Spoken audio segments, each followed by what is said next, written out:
Welcome to the ASQ Lean Enterprise Division 2015 webinar series. The 2015 webinar series is bringing you the best of the best in the lean industry. This month, we have Jeff Hajek. Jeff is the owner of Action Continuous Improvement and author of several books, including What Do You Mean I Gotta Be Lean? And The Continuous Improvement Champion, a growing online lean reference guide. So let's join Jeff as he presents Structuring Standard Work, Making Standard Work Better. As Paul said, this is Structuring Standard Work, and we're going to talk about how to make your standard work a little better. Okay, I always like to let people see a picture of me so you know who's talking to you, and this actually is me from 5 or 6 years ago. I don't have a current picture on here, and there's a little less hair and maybe a little bit more weight, but it's a pretty close resemblance.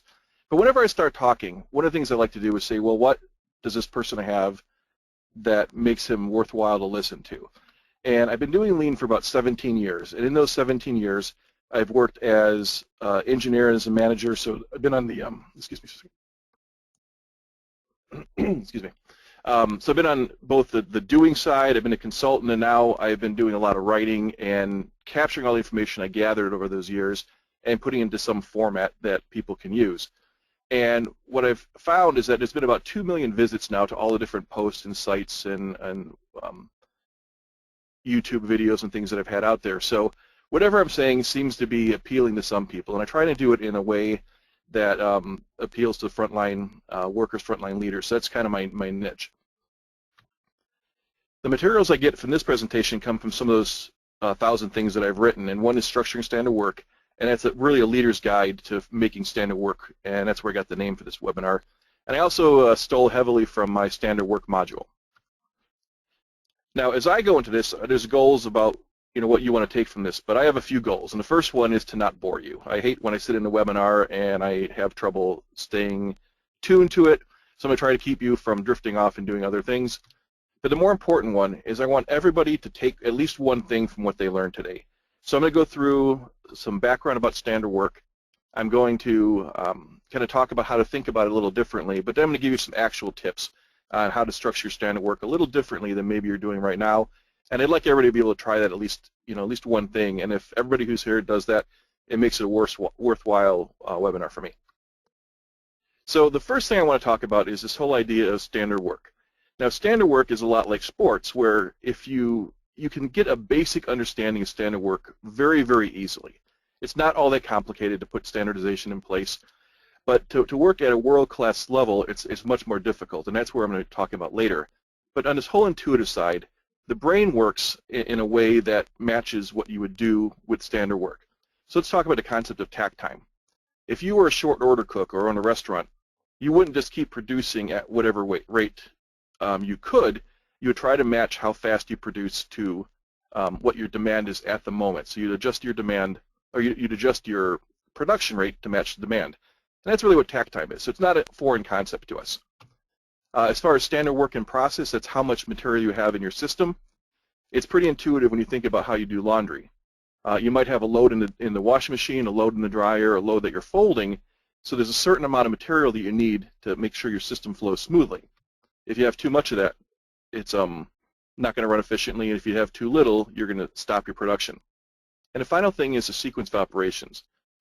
Sometimes people think they can go in any order they want, but we all know that if you do something like a flight manual, like a pre-flight checklist, you're going to want to stay in the order so you don't skip things. So we understand the basic need. And these are the components of standard work. So if you go through a list and do any research on standard work, you'll see these three things come up.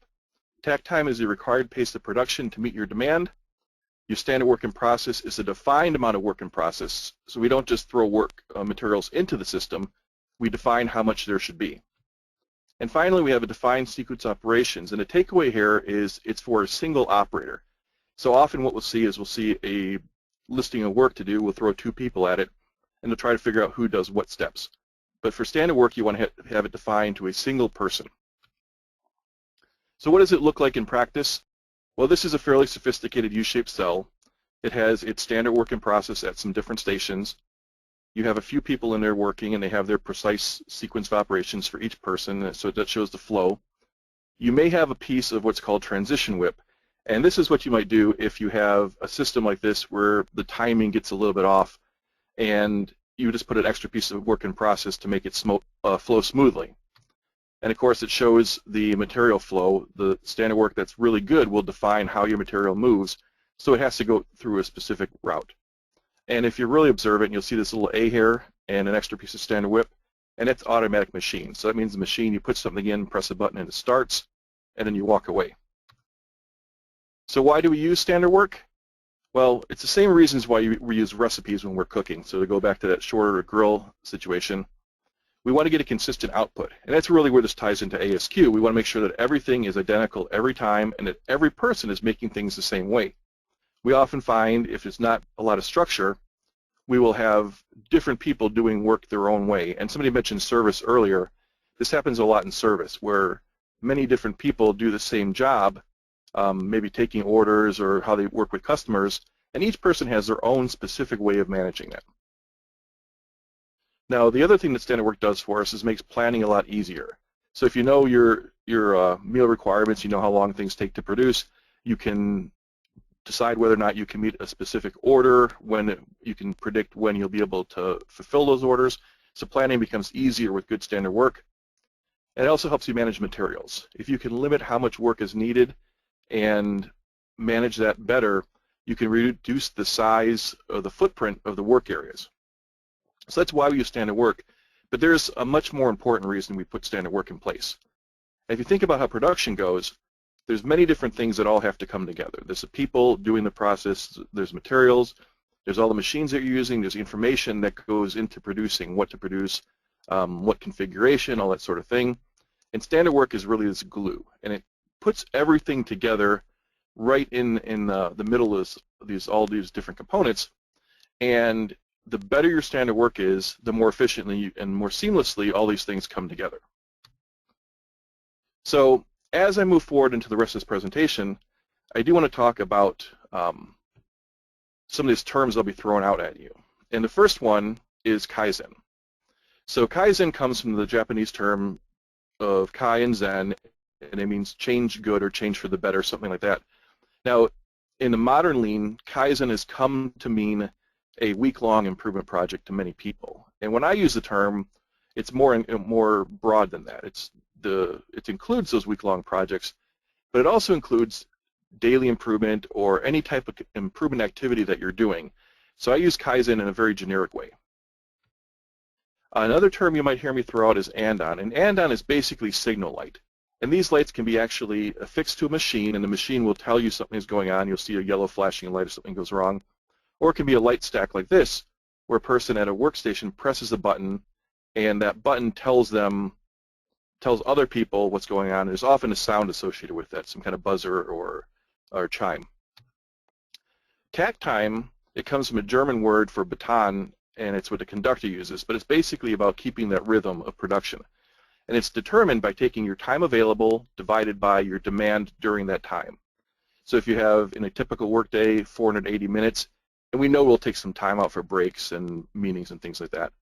But if you have 480 minutes and you have to produce 480 units, it's obvious it's 1 minute per unit you have to roll off the line. If you only have to make 240, it's 2 minutes because you're dividing 480 by 240 to get your takt time. And cycle time, on the other hand, is something that you measure. It's how long something takes you to do it. It's actually physically measured with a stopwatch, so it's the actual time something takes.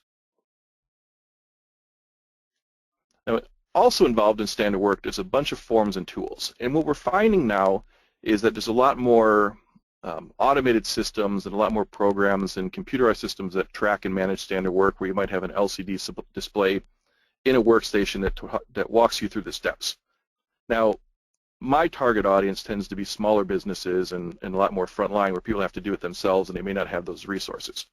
In those cases, these are some documents that I have available for people who are using my systems. And there's a standard worksheet that shows a graphic depiction. There's a standard work combination sheet that shows how people and machines work together. The time observation sheet in the lower left is a way to help you determine how long something takes, and a takt time calculator is just a quick tool for determining takt time. And these are all available on my site. And that leads me to the first poll question. And the question I have, after kind of going through this first part about what standard work is really to get a feel for how structured you think standard work is at your company. So these questions here, I tried to give an example of what each of these means. So basically we're going from no structure up to highly structured. And you can kind of see what I'm talking about here. So no structure, I mean very little work is documented. We do things our own way every time. All the way up to highly structured, where you have a process for managing standard work. Everybody understands how to update it, who's authorized to update it, how you get communicated, all that sort of thing. So highly structured system. So Paul? I've gone ahead and opened up the survey, so everyone just go ahead and click on your response. While everyone's doing that, Jeff, I just wanted to talk about one thing. Many times everyone's interested in, can they get copies of the slides? What Jeff would prefer to do is he would prefer to give you access to the content through that slide that he just showed that had the forms and the things that you can download. The content of the presentation will be available on the YouTube video, but as far as sharing the slides, that's the way Jeff would prefer to do that. Okay, let me shut off the poll. Go ahead. Actually, to add on that, what I actually did is I put together a package of all the standard work free stuff I give out. And there's those 4 forums, and there's a handful of terms, and there's a 14-page PDF on standard work. There's one on takt time, cycle time, and an article I wrote about some how to get standard work going in your company. So if you go to Valaction Store, all one word.com, you can get to it through the valaction.com also. But on the front page, I have a link, and I'll leave it up for like a week or two. But it just says ASQ LED, and if you click on that, it'll fill the card up with a bunch of free things. You just enter your email in there, and you can download this thing. So there's no obligation or anything. You can it puts you on my list, but you can always unsubscribe if you want. But there's about 8 different things in that bundle that you can download and get going and standard work for that. Okay, the response to the survey: 7% no structure or very little, 18% low structure, 54% some structure, and 21% highly structured. Okay, well that's good news, because what we're talking about in this presentation is really taking some structure and really adding on to it. So if you're really, if most of the people had no or very little structure, it'd be a lot more challenging to go to that next level. So that's really good news. So as we talk about some of the ways to do things, if you have some structure in place, it will really help out as you move forward. So that's really kind of what I was hoping for. So as we start thinking about this, the way we have standard work in place, there's a couple things that go into our brains as we start trying to put together our standard work. So if you're looking at a process and you're trying to begin developing it, we often have these little mental shortcuts that we go through. And the first one is grouping. We'll think, oh, I use this example of building go-karts, and I use it in some of my Lego kits and things like that too. But we think, okay, we have to put all 4 wheels on together, or we have to do our wiring of all our lighting together. We do a wiring station. So we put things into these groups together because it's the same type of work. We also make these assumptions that we have to do things in a certain order. We may think we have to put decals on the system or on this go-kart at the very end, or we may think that the accessories have to be added at the last station. So we make these basic assumptions about how we do work, and these assumptions change by company. Every company may have their own way that they do things, and they've been doing it for years, and it's just an artificial requirement they put in. They make these assumptions. And the last one that we do is we do these logical sequencing, where we think there's a logical way you have to put things on. And I'll go back to an example I had years ago. I was working for a company that made aerial work platforms, and they had to put the wheels onto the hubs. So originally it had been the hubs were installed onto the system, and then the wheels were attached to it. And they ended up finding a way they can do it with a fixture, and they put the wheel onto the hub off the vehicle and install the whole thing as a unit. And it breaks this paradigm of you have to put things on in a certain order, and with that you create a lot of flexibility in your production system. So we have to start breaking the way we think about how work is put together. The next thing we have to start thinking about is we don't think of work as one type of work. There's a whole bunch of different categories of work and ways we can break it down.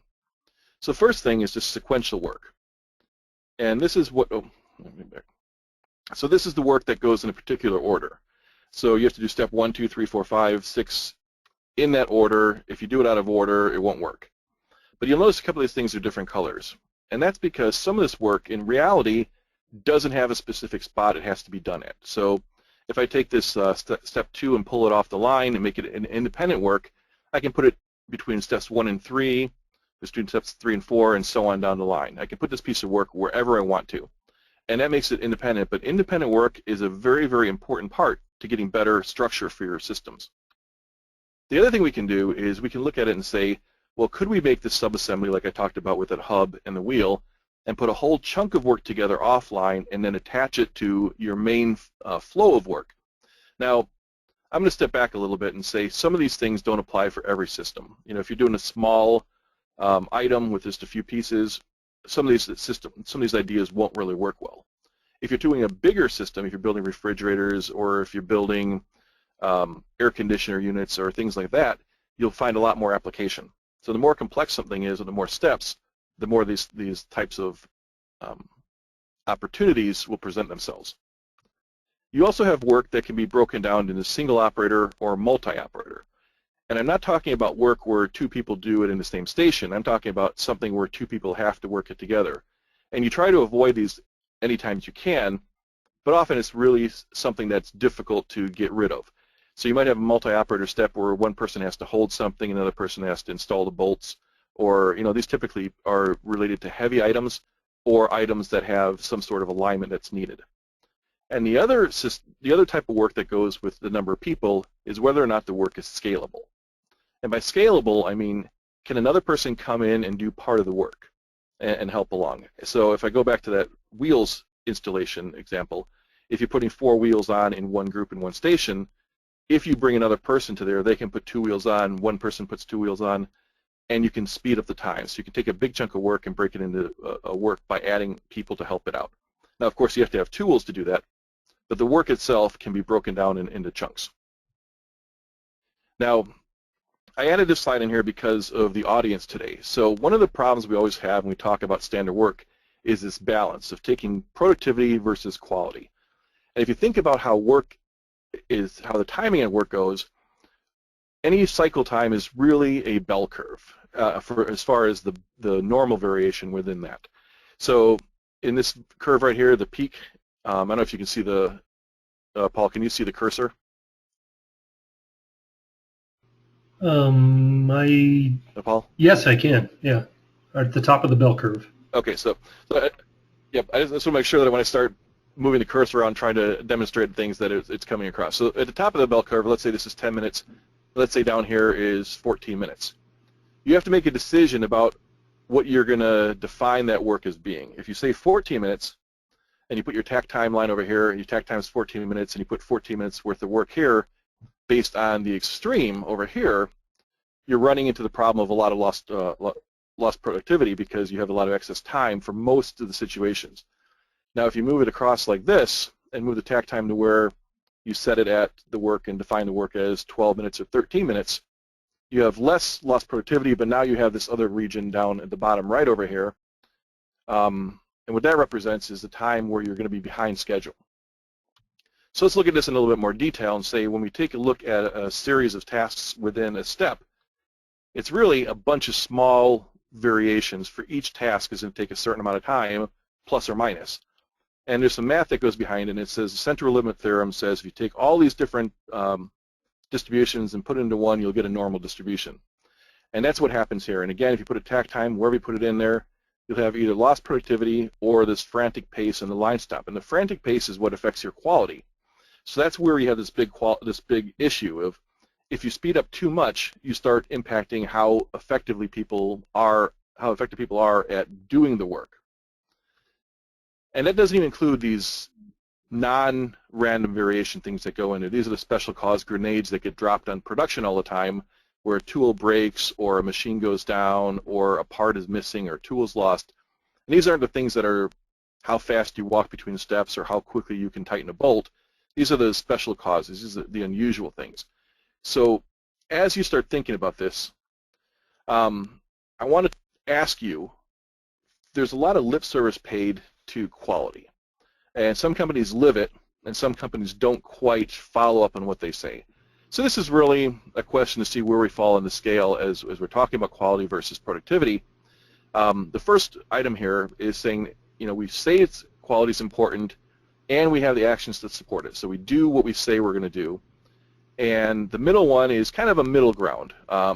We say it's stated priority, we live it until productivity gets ahead, and then we start letting quality slide.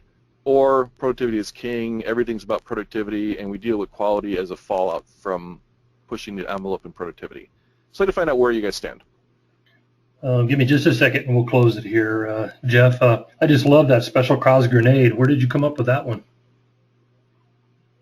I have no idea. It just kind of came to me. It was one of the challenges with doing what I do is finding all the right images. I'm not a super great graphics guy. I can do PowerPoint, but I use iStock photos a lot, and that's one I found in there. And it just, you see some of these pictures and you go, that's kind of what happens with us. So, that's one of those challenges with work is that you have. I could go into a whole different class about variation, but with a fine enough microscope, everything becomes special cause. If you talk about, there's an old example of icicles when they drip and the drips fall on the ground and how the pattern is. There's a basic pattern. It's not going to fall in the exact same spot every time. But if you really get a good enough sensors, you can realize that the wind's blowing and you can identify that as a special cause. So I can really get into detail on that. But, basically, for the purposes of this presentation, the stuff that happens regularly, for how long it takes you to twist a bolt in or how long it takes to align something, that's what we call it normal variation. But there's so much that happens on assembly lines or in any production area, even if it's the office, where the best laid plans get just completely blown apart and the size of the grenade varies pretty dramatically. That's just a great, that's just a great analogy. That's just one of those things that I just love out of all these things. Let's go back to the poll. 39% quality is a stated priority and actions support it. 55% it's a priority, but productivity trumps when we're behind, and 6% productivity's king. Oh, that's really good news. That actually was a little bit more biased towards the top answer than I was expecting, but I was hoping that. So it's much better than I kind of anticipated. And I think I get a little bit biased because when I go in and help companies, often I'm helping companies that are in trouble, and you start to see some of the worst about things. But anyway, so I'll move on with that one. So it's good to know. So now I kind of have a good feel that as I talk about the quality stuff, it's resonating with you, I'm hoping. Okay, let's see if I can get this going.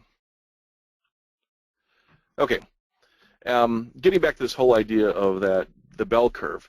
This is the way this image is. It's the same station with 5 different times through it. So 5 different units have been produced in the same one.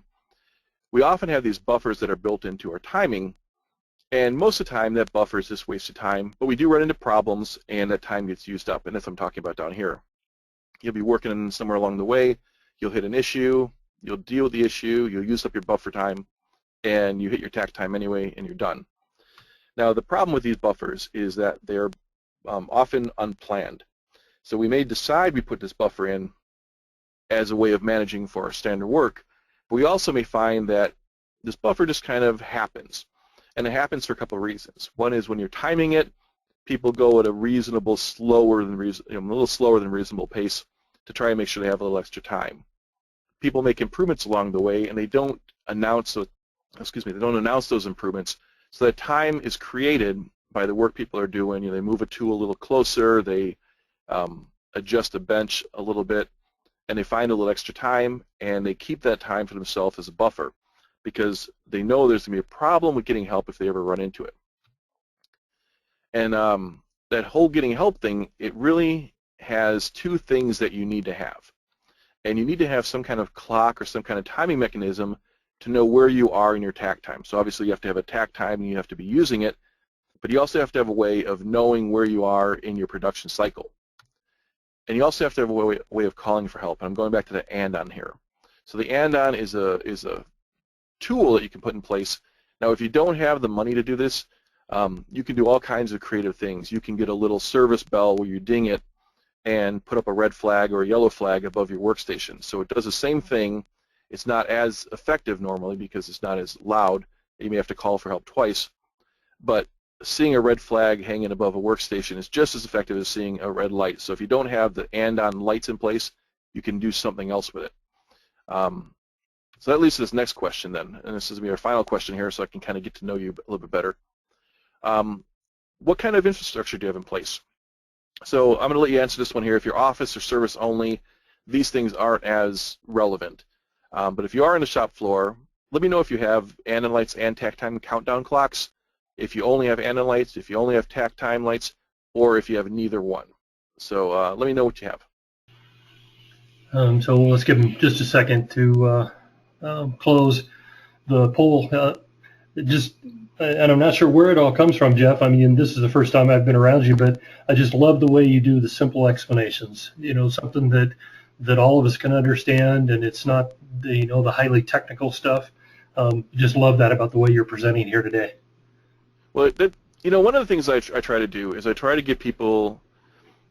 A lot of the Lean Six Sigma stuff is pretty complicated, but the truth is, most companies can make a lot of progress just by managers knowing one or two more things than their team members do and then teaching them.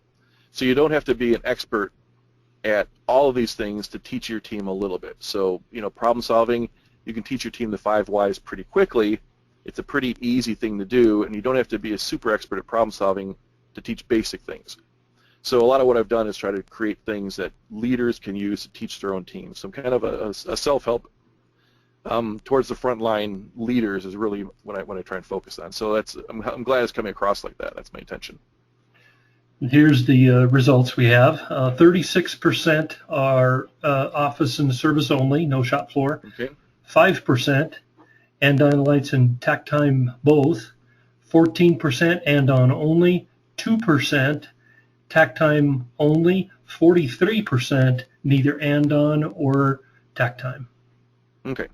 So that's one of those things that as we move forward, you have to figure out a way to do that. And it can be if you have a small work area and there's not a lot of need for a whole assembly line, you can have just a small office end timer type of device where they reset it each time. It's a little bit of extra step each time.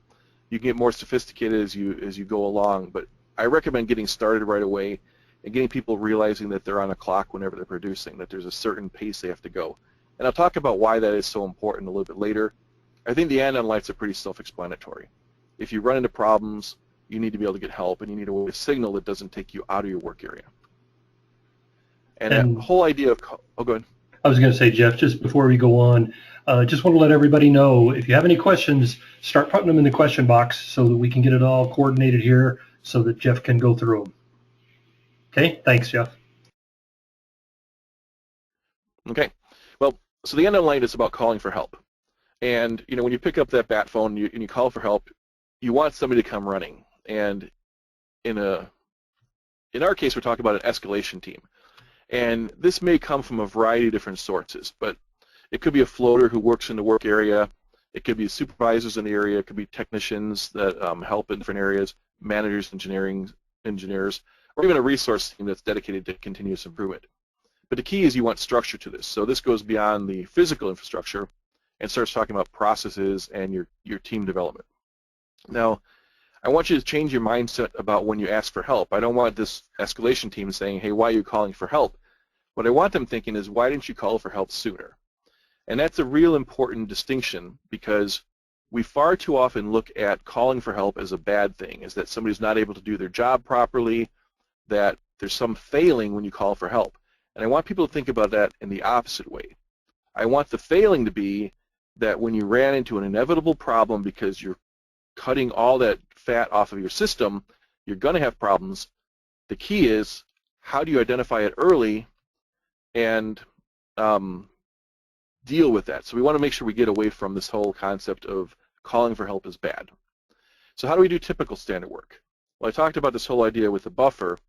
When we typically try to improve it, we try to squeeze that buffer out.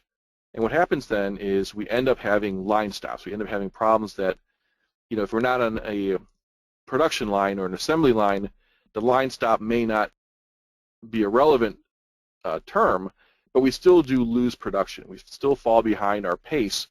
And if we're running without a lot of buffer, if we fall behind too often, we're not going to hit our demand for the day. So what we want to do is we want to be able to get people to come and help you. And that's the whole idea of what I was talking about, is if you take all that buffer out, because of the variation that's in your systems, the natural variation plus your special causes, you certainly are going to need help at different points throughout the day. And the tighter that you run your system, the more help you need. And it's okay if you get if you have people who are dedicated to doing the help. You can really run a very efficient system knowing that quite often you're going to have these problems that are going to put a person over the limit if you have the right way to help people. Now, I'm going to go back to that bell curve I talked about earlier. The bell curve I showed was pretty wide. The first thing you always want to do is narrow that bell curve up. You want to make improvements, you want to do Kaizen, and you want to reduce that time to reduce the impact of your buffers. But no matter what, you're still going to have that buffer. You're still going to have that decision to make about how are you going to manage that variation. So to manage it, you have to structure your standard work, and it really comes down to a pretty simple task. You have to figure out how to find your problems early, so you have to make the system tell you there's a problem coming up, and you have to be able to get help quickly. So the help has to be able to come, and people have to be able to actually do something to get you back on track before that timing is done, the next tack time rolls around. So how does that work? Well, first of all, I'm going to go back to this whole system. You have 6 steps in a series. We always want to think safety first. We want to make sure we don't do anything that's going to cause problems or cause people to get injured. So if something makes sense for efficiency or for something I'm teaching, but you think it might cause a risk, don't do it. Just safety is first. But when you start looking at how you want to put your work in place, I always recommend you do these things on your early work. So if you have an item that tends to have a quality problem and needs rework, you put that towards the front of your series of steps. Complicated tasks go to the front, the ones that tend to have more issues or more problems as they're putting things together. And any multi-operator work, so work that takes 2 people to coordinate, you want to start that at the beginning of the cycle, somewhere over here. On the other end, what you want to do is the late work, you want to have all of your independent tasks. And I'm also a big proponent of doing sub-assemblies, but you finish your set with a sub-assembly for the next unit. So you start each piece of work, each cycle, with your sub-assembly assembled, and as you get to the finish of this particular tact, you look upstream, see what your next sub-assembly is, and you build it for the next unit. So it's ready when it comes here. And what that does is it keeps you from falling behind and having to build a sub-assembly somewhere within your work. And sub-assemblies are often done offline, so somebody can come and help you. So I want to see independent tasks at the end, sub-assemblies at the end for the next unit, and I want to see you do all the things that are high risk of causing problems at the front of your system, at the front of your series of steps. So how does this play out? Well, let's look at independent work and say we have 2 systems here. In option A, we have our independent work done before our sequential work, and we do the opposite on the second step. So let's say you're cruising along, you're in the middle of your sequential steps. Obviously, if you're in the first one, you've done your independent work, you're now closer to your tack time in situation A, and you run into a problem. Now, you're already at the tack time in situation A. You still have some extra flexibility where you're not quite up against the buzzer in situation B. In both cases, as soon as you start identifying that problem, you're going to call for help. But the question is, what is that person going to do in situation A? So they're going to come up.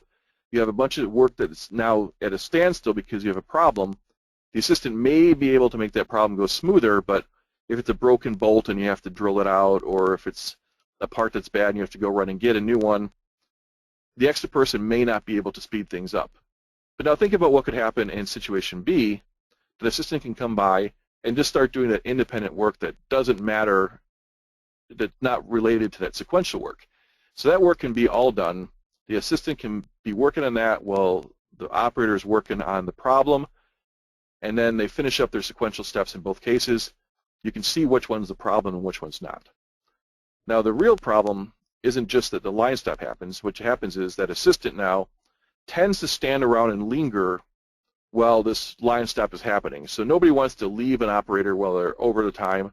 even if they can't do anything to help. So you'll start seeing that person congregating, but the line is stopped, so you also start seeing all the escalation teams start showing up. So now you might have a person that can't get any help, but they have a lot of help anyway, and it takes a lot of resources to do that, so we waste a lot of resources. So it's not just about falling behind, it's about all the additional resources that get wasted when you have this issue. Now in multi-operator work, it's a similar situation. In situation A, you have the multi-operator work somewhere in the middle, and in B, it's done right at the very beginning. And the reason that happens, that I say to do that, is let's assume in situation A, there's a problem somewhere along the line. Operator B can't go and finish their other work until that multi-operator step is done, so they're going to stand around waiting, and time is going to tick along, and you're going to have two people delayed because of that. In the other situation, let's say the problem now happens after the multi-operator step, that one person is delayed, and you can deal with that in the same way we talked about independent work. But the key here is that only one person has to be dealt with as opposed to two. Now in workstation design, one of the things that we're going to find is that the way you create and configure your workstations plays a big role in how effective you can be at standard work. So these pictures of roots here are out in the woods somewhere, but the same thing happens in our shop floor. We end up having a piece of machinery or a workbench or something that's, you know, big and heavy, and essentially it's anchored to the floor. Even if it's not physically anchored, it becomes something like roots if it's too heavy to move, or if we have like hard wiring or something built into it. So what we want to do is we want to see all these roots, the ideas of a machine is fixed in this location. We want to get rid of that, and I say machine, I'm talking about workbenches or anything that you use to produce. Fixtures, workbenches, tool racks, parts racks, anything that's hard to move is basically rooted down. What we want to do is we want to see even go to the extra step. We want to see everything up on wheels so you can move it all quickly. The next thing we have is we have a lot of operators in typical standard work sitting at a large workbench. So there's these off-the-shelf workbenches. They're like 8 feet long, and you put an operator up on a chair and you sit them in front of it and you have them do an operation. And I want to see that start to go away. And you want to replace it with something like a U-shaped cell where the operator moving through. And what you'll notice in this is that there's no chairs, there's no big benches, and you also have this counterclockwise flow, and that really helps with the fact that most people are right-handed, so it just makes it a little easier orientation. So we're at the point when we start talking about world-class standard work, we're looking for the little 1 and 2 second advantages that we have because they really add up over a big production cycle, a big production area. And I'm going to go back to this whole idea of the no roots here. So let's say we have station 4 and station 5, close proximity, and we do some Kaizen. And what we end up doing is we reduce the cycle time in station 5, and now we have an opportunity to rebalance the line. What does this look like? Well, let's say we have my go-kart line, and we have station 4 and station 5 together, and those little X's represent the work we've taken out of station 5. And now we want to rebalance it. If we have things that are work packages, that are self-contained work packages, a small work area, custom-made, I recommend things like Beeline. If you're not familiar with it, it's like a giant erector set, and you can build a custom-made workbench, put it on wheels, throw a piece of plywood on it, and make it entirely customized to your station for very little, and you can even reuse the parts as you go down and make changes to it. But you can see this is one of the issues that people face when they're trying to make improvements. You can make an improvement, but then you still have to do something with it to capture that improvement. So if you're not able to rebalance the line, it doesn't matter that you've made that improvement. You can't do anything with it unless you can move the work and reduce the person on this line, or unless you can lower your tack time. So you have to be able to quickly do it. And in this case, you can do your Kaizen and then rebalance your line in a matter of minutes for the rebalancing, rather than have to go and move work and redo workbenches and things like that. So if you think back to those big 8-foot workbenches, how hard would it be to take 30 seconds of work off of that package versus just moving one little item here down one station? So you want to make sure your workstations are configured in a way that supports your improvement process. Next step here is when you start thinking about that idea of figuring out where you're, when you have a problem. I'm a big advocate for putting timestamps onto your physical work process. So on a go-kart line like this, where you're walking around a physical unit, You can put a piece of tape on the floor that has a time on it. When you cross that tape, you look up at the clock and see if you're on track or not. So the idea is you make people check along the way. If you don't have a situation like this, you could put it on your tools, you could put it on your materials bins, where when they reach into a particular bin, that acts as a waypoint. They look up at the clock, and if they're behind schedule, they immediately hit their yellow light on their andon to call for somebody to come out and help them get back on track. And the key is the more early you can do this, the more quickly somebody can come in and get you back on track. Another thing here is if you call for help, you again need to have people be able to help you. So even if you have these two independent steps at the end of your cycle, 5 and 6 would be independent steps. It doesn't matter if they're buried on top of another step. So if you have this situation here where somebody's in step 4 and there's a physical constraint, so you could think about this if you're in a tight spot where you're working inside of again, the washing machine unit, you're trying to put something together there, and you don't have a person who can come in and help you, or if you're putting something into the dashboard of my go-kart, there may not be room for somebody to get their hands in and do steps 5 and 6. So you have to think about how you're going to get help as you're in later parts of your cycle. Now, this type of situation also creates this interesting tool paradigm that we have. And I've always found it amazing that we look at tools and we try to be frugal with them. I worked for a company where 7/16 wrenches and 9/16 wrenches were in hot demand. You could never find one when you needed one if you weren't on the assembly line. They were just always taken for some reason. So you go to try and help somebody, you wouldn't have the tools available to help them, even if you could do something for them. And the amazing part is this assembly line made about $1,000 a minute in revenue. So every minute that you weren't producing, you lose $1,000. And now, of course, what's really going to happen is you're going to work overtime and try and make it up. But there's still a cost associated with every minute your production is shut down. And often that was because a person who could help was unable to because of the lack of a hand tool. And I really want you to think about that, is what do you need to make a person help others out? And are you really saying you're willing to sacrifice production because you don't want to put an extra set of hand tools into a particular area? And this even goes further than that. You could have a person have 2 of the same hand tools for the same process for their own workstation based on being on a different size or different side or different location. So I could put those wrenches on both sides of my go-karts so a person doesn't have to walk for it. So if you think about how much you're paying your teams and you're paying them to walk back and forth to get a tool, it doesn't take many trips for them to pay for that extra tool on the other side of where they're working. Now, I talked earlier about one of the components of standard work is a standard WIP, so it's important to manage materials. So I'm going to show you something here, and I want you to watch carefully and think about what is missing from this picture. So it's a quick flash. It was up for like 2 seconds, and I think almost every person can tell me that there's one of these square parts is missing, that everybody could see that this is missing from their kit. Now, kits, there's some pros and cons to doing kits for your parts. If you have parts that are frequently missed, or if you have production issues, kits are a really good way to make sure that you're not missing things. The downside, of course, is you have to put these kits together, and it's an extra step. So it's a trade-off. But as you can see, it's a really good way of understanding what you've done and what still has to be done. And again, kits are a great way for managing your flow of work because you can put your time on your kits. And you know that if you pull the triangle and you're at 7 minutes and 14 seconds, you look up your clock, you can tell if you're ahead or behind. The other thing that we want to do is to take care of our teams. It also helps with the flow of work, is we often think that you can only put materials in one location on a specific site or a specific workstation. So in this case, what we have is we have a go-kart being assembled, and there's heavy tires to put on my go-kart, and I make that operator follow this path. Every time they walk, they have to walk over to get the tire, walk back, walk to get the tire, walk back, and then go to the far side. So there's a lot of walking associated. And the obvious thing to do is just put parts on the other side too. And you can minimize the time that you're carrying heavy parts and really take care of people. And it really makes the flow go a little bit better. And again, all these little tips I'm giving, they don't work in every situation.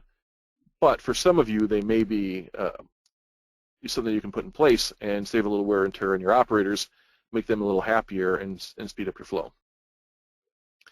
Now, in managing materials, there's also this idea I talked about with standard WIP. Now, there's a basic formula for standard WIP, and it's 1 per person one chunk of standard whip per operator, plus one per machine. So in this case, you have one automatic machine, one operator. You need 2 pieces of standard whip. In this case, obviously, with 2 machines and 2 operators, you need 4. And I'm also okay with you throwing in that transitional whip. And this happens often when you have a handoff. So for each handoff between 2 operators, if you can't get the timing nailed, where one person sometimes is ahead, sometimes is behind, again, just in that variation, if you can throw an extra piece of whip in there, it often helps streamline your flow and keeps you from having hiccups. The other thing I want you to do is think about how you organize your space. Look around your facility and see if you have any production areas pressed up against a wall.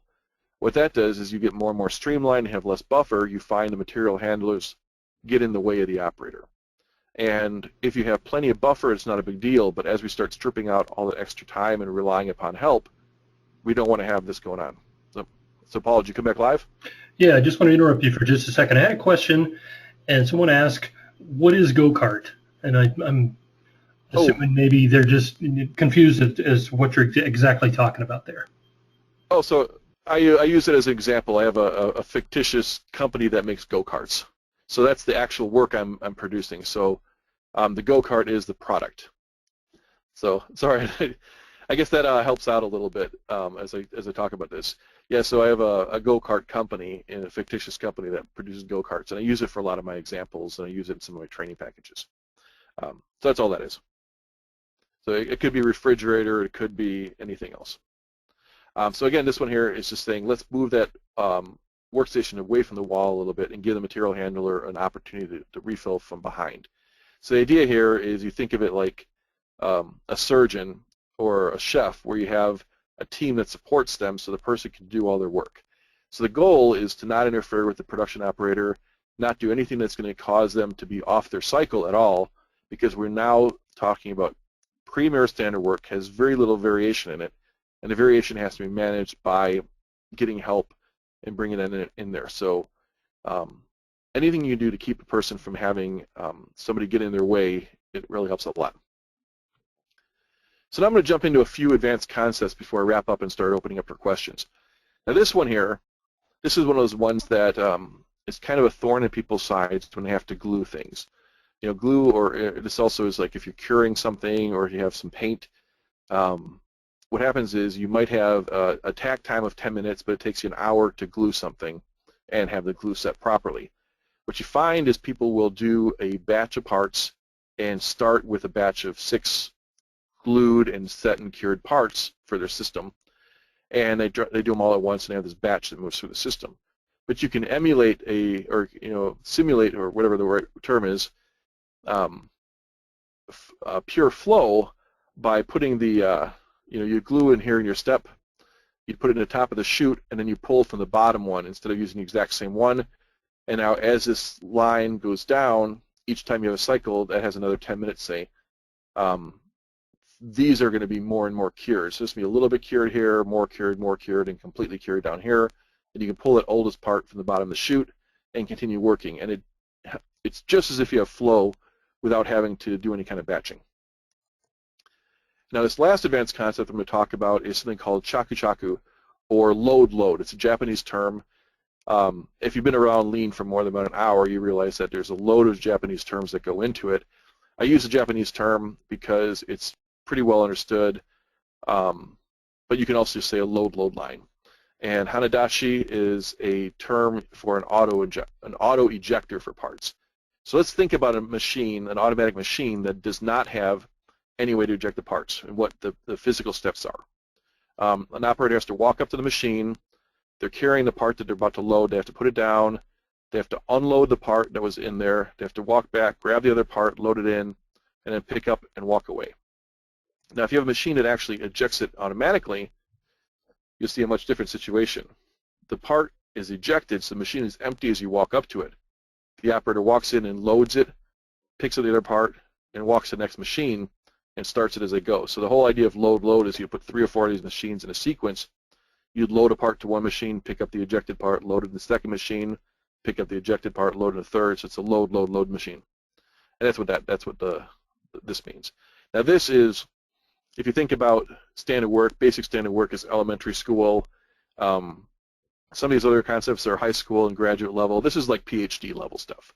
So you're really talking about a very high level of work. This is NFL Super Bowl type of thing when you're getting to this point. So if you've got shaku lines in and they're really efficient, they really are a thing of beauty when you watch the rhythm of how things go.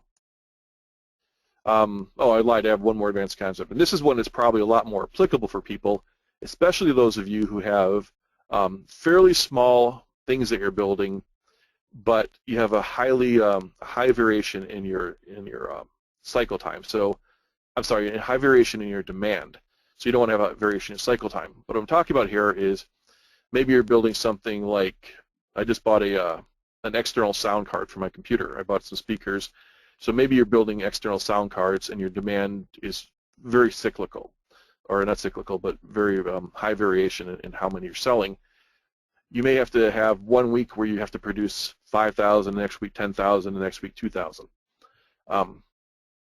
But when you have a cycle time, you know what your cycle time, your total cycle time of all these stations, it might be 60 seconds and 30 seconds and 2 minutes. And if you have a total cycle time of 9 minutes, if you have a 9-minute tack time, you have one operator. Remember, your tack time is a function of your demand only, or your demand and your time available.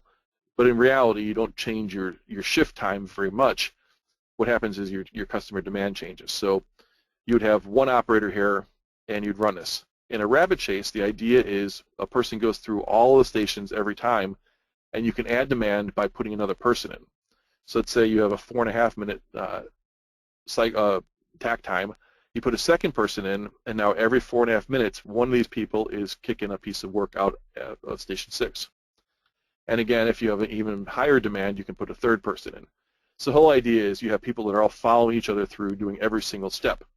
Now, what this means is you have to be on top of your management. And in a typical week, you might have 2 days with 3 people and 2 days, or 3 days with 2 people to meet your demand. So it's a little bit more active in managing, but in each individual day, you're still producing to attack time, and operators understand that. So now, as you're starting to think about how you manage standard work, to do all these little tips and tricks that I've shown you, you have to have a change in the way you think about standard work. And the first idea is you have to manage the pace. And the pace has to be manageable, obviously, or people are going to get burned out and not going to like working for you. But you also have to think of times as a contract. And one of the toughest things I ever have to convince people is that you can't catch up with standard work. There's no such thing as catching up. You have to either work overtime or make a change. But you can't say work faster if there's standard work. In an 8-hour day, there's a defined contract that says this is what the expectation is, and there should be no way to speed it up without doing something different. You can't just tell people to work harder when they have standard work in place, because the presumption there is that either there's not working hard normally, or that they're going to skip steps or take shortcuts, and you don't want either of those things to happen. The second thing is rotating jobs. I want you to be thinking that there's no person who has a particular job anymore. They work in a particular cell maybe, and every day you assign them out to a different job. And this does a couple things. One is it prevents boredom. People don't get stuck in a rut. But it also forces 2 things to happen. One is they start sharing all these best practices they have. So as they come up with better ways to do things, those things start bubbling up and you start making improvements in your work area. The other thing that happens is it uncovers all that hidden buffer time. So if one person has been keeping a little time because of problems and somebody comes in after that and they realize that they can do it 43 seconds quicker on average, you start realizing there's some buffer time built into there. And the other thing is, as you start asking people to come and help, you want to have people who know how to do a variety of jobs to be flexible and move people around. So you put somebody in the floater job for today, they can help out with a couple of different stations. The other thing is you want to give people alternative tasks. You want to get them off the production line on occasion because, quite frankly, production work is a little mind-numbing if you don't give people some other stimulus. So you want to put them on project teams. You want to get them doing problem solving. You want to give them training on different things. But the idea is, every week you give a person a couple hours off the assembly line, off the production work, to do something else, keep them stimulated, keep them understanding the whole nuances of your business. And finally, you want to make everything really flexible. You want to have people who,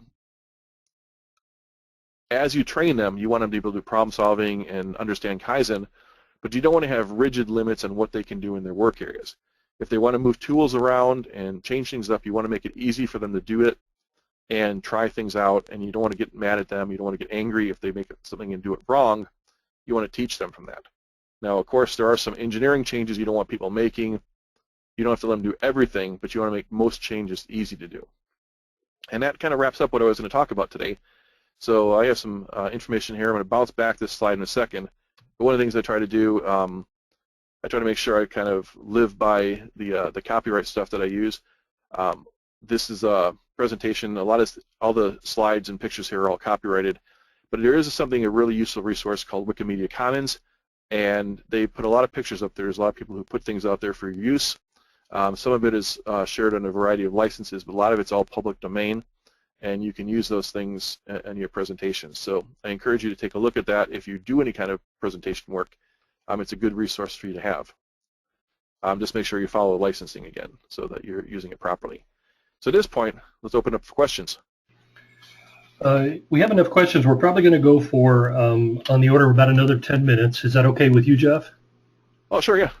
So what we're going to do is I think we're going to go ahead and we're going to answer all the questions today. If you can't stay, feel free to come back to the webinar and go to the end of the webinar. The questions will be answered there.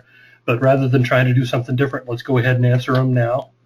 Have you seen takt time used effectively in distribution centers? You know, I think in distribution centers and even in service centers, the concept of takt time is effective, but you have to do it in a little bit of a different manner. So if you think back to variation, you know, most of your orders, if you talk about a distribution center, are going to fall into some window. You might have a handful of 1 item, 2 items, 3 items, depending on the type of organization you are. It could be much bigger, but your orders are going to fall into some distribution. And the whole central limit theorem thing I talked about says for any one order you're fulfilling, it'd be hard to predict how long it would take. But if you have a time bucket and you put in 10 orders into it, and you say, let's say the first 2 hours of the day, our takt time says we should be able to fill 23, we have to be able to fill 23 orders in that first 2 hours. That becomes waypoints along the way in your takt time. So you're not looking at it like you would on the shop floor where each unit has a takt. What you have is a pace that says at 8 o'clock you should have a certain number filled. And that variation thing we talked about goes into that. Now if you fall behind, you deal with that, you look at why are you behind, and you can discount it if you say that your average order size was 23 items rather than 10 items like normal. But if you have some other issue where the average order size is within your normal, you have to look and see why you're falling behind. What we're talking about here is, excuse me 1 second.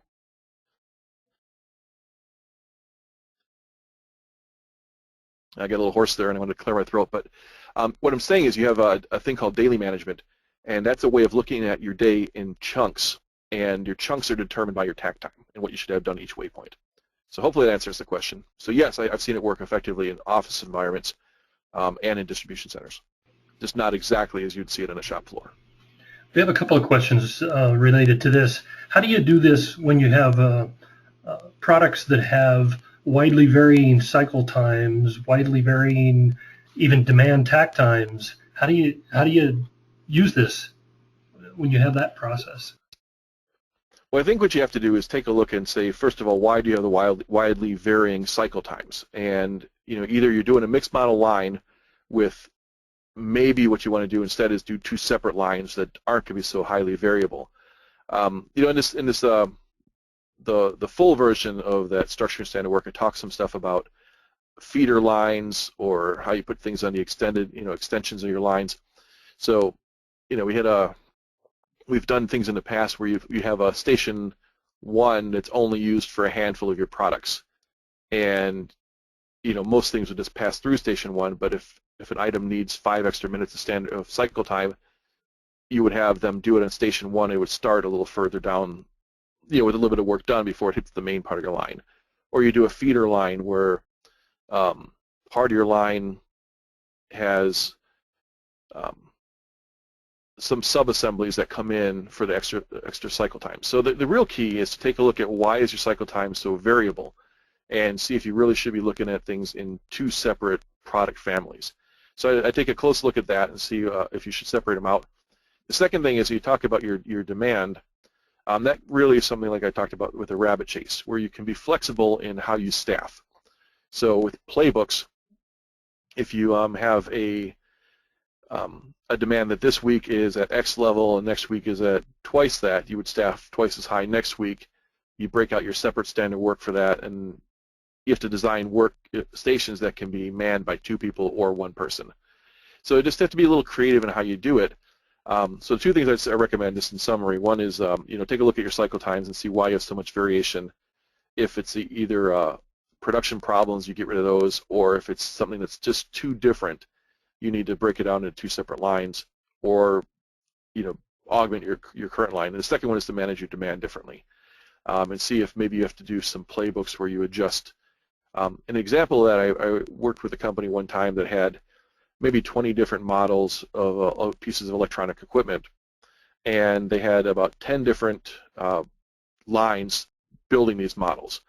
And at the beginning of each week, they would look and say, what's the demand for each line, and they would staff each of those cells differently with either 1, 2, or 3 people, and they were all rabbit chase cells. So you could throw an extra person or 2 in and develop and produce more. So you have to be a little creative in how you do it. And again, this is where we're talking about going from basic standard work to that, beyond the elementary level, you go into senior type of levels of standard work. So next question. How do you overcome the resistance of standardizing my process? That's one of those things I talked about with job rotation. So instead of making it my process, you make it the team process, and you have people go to a bunch of different stations. So one of the big challenges is with that is you want to have ownership of the whole works cell, or the work team, where people are feeling ownership of the work they're doing individually. But you don't want people to be thinking of it's my process. You want to think of it as the process, and how am I going to contribute to it? So job rotation plays a big part in that. And again, it also helps out a lot because of best practices. We've had several questions actually about the line lead.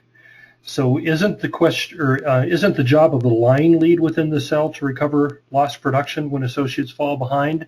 And a couple of additional questions there are, how do you keep the line lead's time available to do that?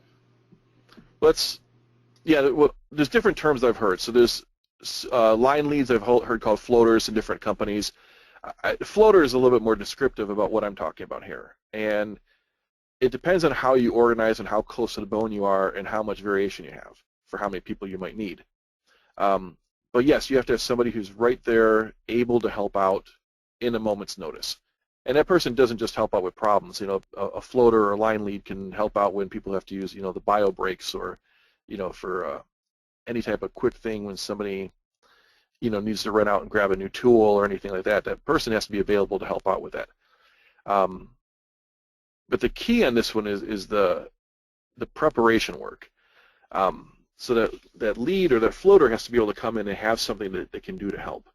Now, one of the problems that we have is if we're inefficient in how we help people, everything takes longer. So if you have one lead supporting 5 stations, it can be pretty inefficient. But if you really get structured in how you support those stations, they might be able to support 6 or 7 or 8 stations. So the more structured you get in how a person comes and helps and how a person calls for help and what tools are available, you can get really good at getting help, and that's a key part. So we're talking about, making it easier for that person to help, and it's just like any other process. Every process can be improved. I had something else I was going to think about that. I'll come back to it if I remember it. So, did I answer the question, Paul? Do you think? I think so. Yeah, I think so. This is a good one. Where did Valaction come from? The word Valaction. Oh, when I started doing this company, I actually started out as Cascade Corporate Solutions, because in the Cascade Mountains are out here in Washington State where I am, and I tried to come up with something a little bit better, and pretty much every idea I came up with was already taken by somebody somewhere. And because I have an online presence, if there's somebody down in Tucson that has, Acme continuous improvement, I can't use it because of the overlap. So I just made up a word, and it comes from velocity and action. So 2 things I want to see out of people in production. combine the words, and Valaction. So that's where it comes from. Cool. Should SWIP, standard whip, should that be high or low? You want it appropriate. So you want it as low as possible without hampering production. So generally, you want it low. But if you go too low, you are going to break things down. And I'm not a big stickler on it. So like I said, I'm probably one of the few people that actually advocates for something like transitional whip.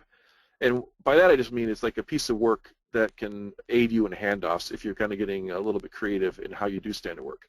So in some of those the cells, we have two people working in a U-shaped cell.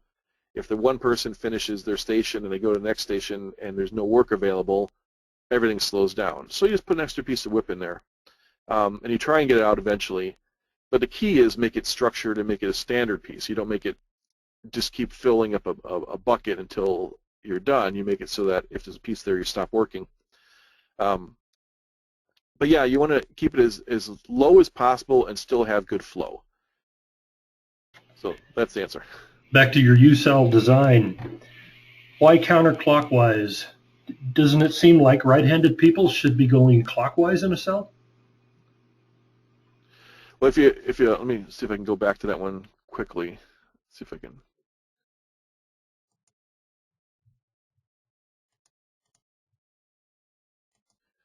So if the person is right-handed and they're coming around, they're going to be coming this way for right-handed. So this is their right hand, and if they're facing in this direction, their right hand will be up against the cell. So as they're finishing something up and they're turning to the next cell, their right hand stays closer to the outside of the cell. So I think I had that right. Yep. So yeah, it's just with the image, it might be a little easier to think about. But you know, the right hand is over here, and you want them as they're walking away this way to always have that right hand towards the cell. Okay. Again, several questions about how does this apply to transactional, administrative, service, technical jobs. I'm assuming like maybe design or something like that. How does standard work apply to those types of jobs? Well, some of the specific tips I talked about here are really oriented toward the shop floor. But you can also think about anything in a bigger picture has a lot of the same things. So you talk about the takt time clock, let's say. When you think about an engineering job, there's still a pace of production. So the let me get back to this.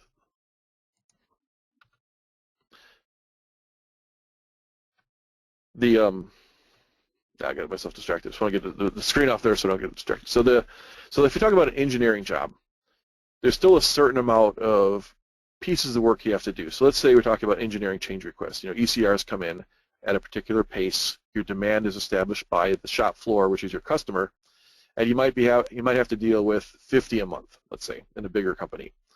So there's a pace that maybe a 3-engineer team has to manage at a 50 a month, and it comes down to something like 2.2 every workday. There's still a takt time, a pace of production you have to meet. If you're falling behind, you still have to call for help and figure out how to manage it and get it back on track. What we normally do is we just let a backlog form. So if you think of IT departments, one of the pet peeves I always used to have in my IT departments is when you asked for a job to be done, the response was always, oh, we should be able to get that in 6 or 8 weeks from now. And you think, well, we're going to let ourselves produce poorly for 6 or 8 weeks because of this problem. There's a big backlog, but there's no sense of managing it to that the demand you have. So the whole idea of a takt time is effective. You can use daily management where you say this is how much you should have done in each time bucket. For something like an order entry team, an engineering team, your buckets might be weekly buckets. But you can still use the same concepts. You still use the idea of a standard work where you have specific pieces of it that are done a specific way. On engineering jobs, I recommend looking at it and thinking, what are the standard pieces of the job and what are the creative pieces? And creative pieces are a little bit harder to do. But you'd be surprised if you really went through and looked at an engineering job, a lot of the work is very standard but done in different ways. So how you assign the ECRs, how you assess them, where you post them, how they're approved, all those different things are processes, and they can all be improved and streamlined so that you can make the flow go a lot better. So I don't want you thinking that standard work doesn't apply. It just has to be applied in a little bit different version than you would see in the shop floor, but use the same principles. Again, we have several questions related to this. It's difficult, isn't it difficult to get non-technical workers off the floor and free them up to go do other things? And how do you overcome that? And so especially in a high volume where I need those people out there. I'd ask this question then saying, how do you let people go on vacation? Or how do you let people be homesick? You know, we let people off the line all the time. One of the pet peeves I have a couple pet peeves about things, and one is to not staff for improvement. So there's this thing I use the term in the continuous improvement wave, and it's kind of like surfing. If you're surfing and you're behind the wave and you're paddling furiously to try and keep up, it takes a lot of effort and energy. If you get a little bit ahead of the wave and you're riding the front of the wave, it's a lot easier to do things. So if you have a situation where you're not able to get people off the line to do projects, you're never going to get people freed up if you don't have people doing jobs. So hire a temp worker for a week and get a person doing a project and free up that time. But the key is to keep maybe 10% extra capacity to manage vacations and sick time, and but you staff for people to be off the line doing this stuff. So it doesn't work in the current paradigm, and that's my point. Is if you're not staffed or having people off the line, you'll never get them off the line, and if you don't get them off the line, you'll never have the opportunity to capture their improvements that are in their brain. It's a hard thing to do with the staff for it. Okay. Go ahead. You need to continue? Well, this is one of my my gospel singing things. So I'm a real big advocate for this. Is don't harvest your gains of continuous improvement too quickly. There's this big idea that as soon as you make a 10% gain, you want to reduce the head count. And I'm not saying like fire people. I'm saying, you move them off to a different area. You don't hire somebody. What we do is we do it very quickly, and we're always working at this breakneck speed. And we treat continuous improvement like it's something extra that we're doing. We don't, we say we do our math on how we staff for a team, and we say, okay, 40 hours of production work. But it's not really 40 hours of production work for a person.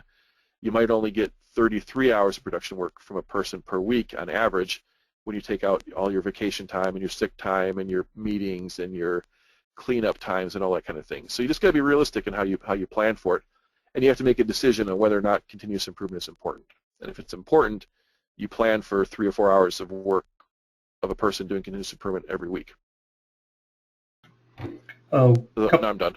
Okay. Off the soapbox. Couple of questions about low volume, high mix stuff. How do you do standard work in that environment? That's one of those big challenges, and I think you just got to have a lot of playbooks, and you have to have a fairly flexible work area. Now, when you're completely low volume, high mix, you're talking about a job shop, right? And it's tough to do. So I'm not going to kind of blow smoke about this one and say you definitely got to do it. What I would say is to standardize everything that you possibly can and how the work is done. Not how the work is done, but how the work gets to you. How you in the job shop, you can make standard work for how you do your quotes. You can make standard work for how you source the material, how you go and pick it up and bring it to the work area, how you transfer between the different areas. If you're talking about low mix, a high volume low mix, you just got to start with the biggest items you have and focus on those, but make sure that your work area is as flexible as possible.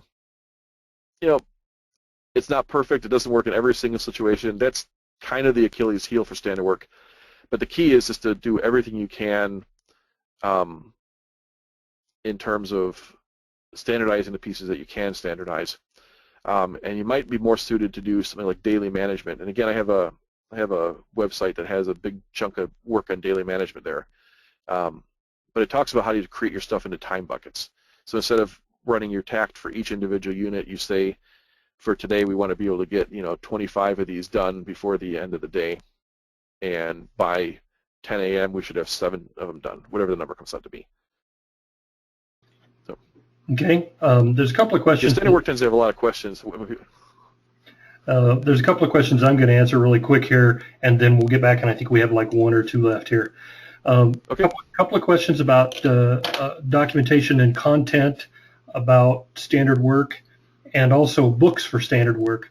My first recommendation would be go back to the link that Jeff has given you, and you can go out and get much of the documentation that Jeff's been referring to from his site. Also, when it comes to books for standard work, sure seems like one of the best is your DVD and your deep dive content on standard work. And if you have any others about standard work, let me give you the next question, and you can kind of go back, and if you have any suggestions on those things, you can do that as well. The next question was, do you need a lot of training for the rabbit chase line? For the rabbit chase, no, not particularly. When you do it, so anyway, I'm going to start right here really quick and just say this is the ASQ LED webinar pack. So if you go to velactionstore.com and you come right over here, when you click that link, it'll throw a bunch of stuff into your cart here. It's all free. You just have to go and fill out the the cart to get a download. And I do this because it's all these things are tied into some products. You can download them with the products or separately here. So you just fill it out. It's got cycle time, standard work. So it's got a bunch of stuff you can download all at once, and it's all free for that. As far as, what was the other part of the question? The other question was about the rabbit chase. Yeah, a little distracted. And the other was really just all about questions about documentation and books and things like that. Yeah, so for the rabbit chase, the key on it is you do have some limitations, in how much work a person can do. When you get to be up in the 20 or 30 minutes of cycle time, it's probably about the limit of what I would have one person do before you start. I guess it all depends on your relationship with tact. But, the more work a person has to remember, the more likely it is to have problems. But for 9 minutes of work, it's pretty reasonable in this situation here. Now, all you have to do for this one is have a person maybe knows how to do 2 or 3 different cells. If you have really good standard work set up, and you maybe have a team of 10 people and 4 cells that you're balancing them to, each person doesn't have to know every single cell. You might have to have a person who knows 1 or 2 cells, and they can flex out to give you a little bit of ability to balance your people to your demand. Now, on this one, what I had found is a way to manage this is you can do something called work units or equivalent units, where each product you have has a certain value to it in relationship to the others, and when you balance your team, you balance it based on the work units, and that tells you how many people you would need in each cell. And your work units come from what your backlog of orders is or your backlog of expected orders. So, as you go through, it does take a little bit of finesse to figure this one out, but once you get into the idea and start looking at how you would manage it, a lot of it becomes very intuitive. So it's kind of a hard concept to look at and say, oh, I get it. But once you start actually putting it together, you can just kind of do it on a paper, make 3 or 4 cells, throw some numbers out, and just see how you would balance it. I don't have a lot of additional stuff on this one that I could point you towards right now. But, if you contact me out, I can probably give you some more information. So back to that end of the line here. Just zap me an email over at the info@velaction.com, and I'll see what I can do to help you out more if you have a specific question about rabbit chase. Okay, we have the last question, and this is actually a good one. How do you convince the office engineers, IT, or people like that tact time is the right way to manage things when they may not feel like they're really on a pace-driven clock or paced environment? Yeah, that's one of those tough questions. It's like anything else with continuous improvement is they have to believe that there's a need. And the question is you put them on the spot of coming up with a way of saying, well, how are you going to manage the flow? And you can do things like, instead of saying you have to do tact time, what you do is you say, well, what do you think a reasonable delivery date is for a project on average? And you put them in a spot of having to deliver to a standard, and it'll draw them into finding better ways to do their job. So right now, it sounds like that person may have an engineering team that just has a philosophy of, okay, you'll get the project when we're done with it. And that often is, unfortunately, it's a way we often treat our internal clients. So we have internal customers and external customers. So, I worked with the Shingijutsu consultants a lot early in my career. And one of the things they always used to say is, if you could hire an external person who would do it according to a standard that you set, would you hire them to do the work for you over your own team? And I guess the question in this case is, if you had a choice, if you're doing ECR to this engineering team, would you be better off hiring an external group to do it for you, or go through your engineering team yourself, or your internal team? And often what you'll find is there's no same external or same customer focus on an internal team that you have for an external team. So I would say that you really have to figure out how to make that person on the engineering team decide that there's standards that they have to meet to support their customers. And you be aggressive on those standards, but eventually what you'll find is that there's only a few ways to do these things really well. And they all boil down to understanding your demand and getting the right people doing the job at a good pace to meet that demand. So, you can't just tell people that they do it. You have to create the need for it. Great stuff, Jeff. That's all the questions we had. I had one question about continued education units. They will come in the follow-up email, so you'll get that. So I just want to take a second, Jeff, and thank you for doing this for us. It was really valuable. It was just great information, a lot of takeaways for me. So really appreciate you taking the time to do this. Is there any final comments that you have or that you would like to say before we leave? No, I always have fun doing these things, and I love talking about it. I am Paul Harbath, the 2015 chair of the ASQ Lean Enterprise Division webinar series. I want to thank Jeff for his excellent presentation on standard work. Next month, we have Chad Vincent. Chad is the Director of Lean Manufacturing at American Railcar Industries. Chad will be helping us understand the changes and the requirements for the Lean Bronze certification. So if you're thinking about taking the exam, or if you just have an interest in terms of what is the basic expectation on understanding Lean terminology in the industry, this is the presentation you want to attend. The ASQ Lean Enterprise Division webinar series is the place for you to hear the best of the best in the Lean industry and learn more about how to apply Lean in your application. The American Society of Quality Lean Enterprise Division is a global network of professionals helping individuals and organizations apply proven and leading-edge Lean principles and practices to achieve dramatic results for your personal and organizational success. Come lean with us. Thank you for listening, and I will talk with you next month.